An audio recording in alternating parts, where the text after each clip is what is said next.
శ్రీ కంచి కామాక్షి అమ్మవారి జ్యోతిశక్తి పీఠం. మీకు ఎటువంటి సమస్యలు ఉన్నా ఫోన్ ద్వారానే మా గురువు గారు జ్యోతిష్యం చెబుతున్నారు. భార్యాభర్తల కలహాలు, ప్రేమించిన వారు దూరం కావడం, డబ్బు, వ్యాపార సమస్యలు, పెళ్లి కుదరకపోవడం, సంబంధాల సమస్యలు, గ్రహ దోషాలు, భూమి వాస్తు దోషాలు, విదేశీ ప్రయాణం కోసం, ఆరోగ్య సమస్యలు, కుటుంబ సమస్యలు, లక్ష్మీ శాంతి, గృహ శాంతి, వివాహం ఆలస్యం కావడం, స్త్రీ పురుష వశీకరణం, నాగదోష నరఘోష సమస్యలు, సినీ ఫీల్డ్ గురించి, విడాకులు, కోర్టు సమస్యలు, రియల్ ఎస్టేట్ సమస్యలు, రాజకీయం, ప్రమోషన్ గురించి, శత్రు వశీకరణ, చెడు ప్రయోగాలు. మీరు ఎక్కడెక్కడో జ్యోతిష్యం చెప్పించుకుని అది నెరవేరలేదని బాధపడుతున్నారా? స్త్రీ పురుష వశీకరణకు ప్రత్యేక పూజలు చేసి మా గురువు గారు 100% పరిష్కారాన్ని చూపిస్తారు. ఎటువంటి సమస్యలకైనా ఒక్కసారి నమ్మకంతో మా గురువు గారు గోపీరాజు గారిని సంప్రదించండి. Phone number 9815559967. జీవితంలో జరగబోయేది ఇది. మీ ఇంట్లో ఘోరం జరగబోతుంది. ఒక గొడవతో మొదలు అవుతుంది. పరిస్థితులు మారబోతున్నాయి. ఏం జరగబోతుందో తెలియాలంటే వీడియో పూర్తిగా చూడాల్సిందే. వీడియో నచ్చితే తప్పకుండా ఒక చిన్న లైక్ అయితే చేసి మమ్మల్ని సపోర్ట్ చేయండి. ఇక ఆలస్యం ఏమాత్రం లేకుండా వీడియోలోకి అయితే మనము వచ్చేద్దాము. ఈ రాశి వారికి అన్ని విషయాల్లోనూ ఒక కొత్త పరిణామం స్పష్టంగా కనిపిస్తుంది.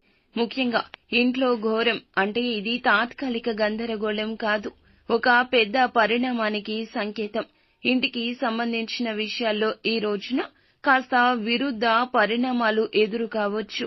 ఉదయం నుంచి సాయంత్రం వరకు కొత్త సమస్యలు వినిపించవచ్చు. ఈ సమయంలో ఈ సమస్యలు వస్తూనే ఉంటాయి.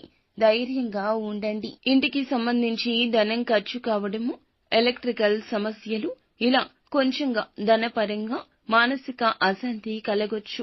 కొంతకాలంగా వాయిదా పడిన ఇంటి మరమ్మతులు ఈ రోజు ప్రారంభమవుతాయి. కొందరికి ఇంట్లో కొత్తగా ఆవాసం మారడం, అద్దె ఇల్లు మార్చడం, గృహ ప్రవేశం, గృహ నిర్మాణ పునః ప్రారంభం, ఇలాంటి అంశాలు కూడా ఉండొచ్చు.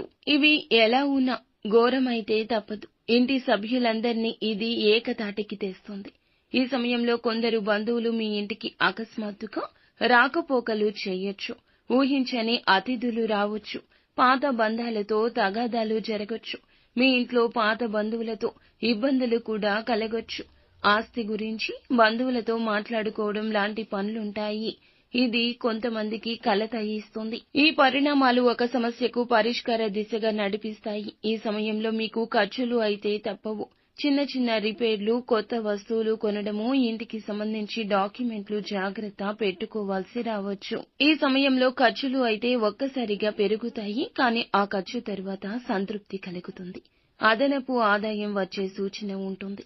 మీ ఇంట్లో ఉన్న కొన్ని పాత వస్తువులు సమస్యకు కారణమవుతాయి. పాత వస్తువులు బయటకు తీయాలి. వాస్తు శాస్త్రానికి విరుద్ధంగా ఉంచిన వస్తువులు లేదా మీరు ఏదైనా చిన్న చిన్న సమస్యలకు దారి తీసేటటువంటి ఏదైనా ఆలోచనలను కూడా మీ మనస్సు నుండి బయటకు తీసేయండి. ఇంటి మధ్య గదిలో గణపతిని పూజించి ఇంట్లో 4 మూలల్లో గోమయం కలిపిన నీటితో శుద్ధి చేయాలి. ఇది మీ ఇబ్బంది తగ్గిస్తుంది. ఈ రాశి వారికి ఈ సమయంలో ప్రధాన సమస్య ఆందోళన. సమస్య తేలికే అయినా కూడా మనసులో భారం పెరుగుతుంది. అందుకే ఈ సమయంలో ఏం చేసినా కూడా పెద్దల సూచనతో చేయాలి. తల్లి, పెద్దల యొక్క ఆశీర్వాదం తీసుకోండి. ఇంట్లో పెద్దవారి అనుమతి లేకుండా మీరు ఎటువంటి వయస్సు నిమిత్తం ఉన్నా కూడా ఏ నిర్ణయం తీసుకోవద్దు.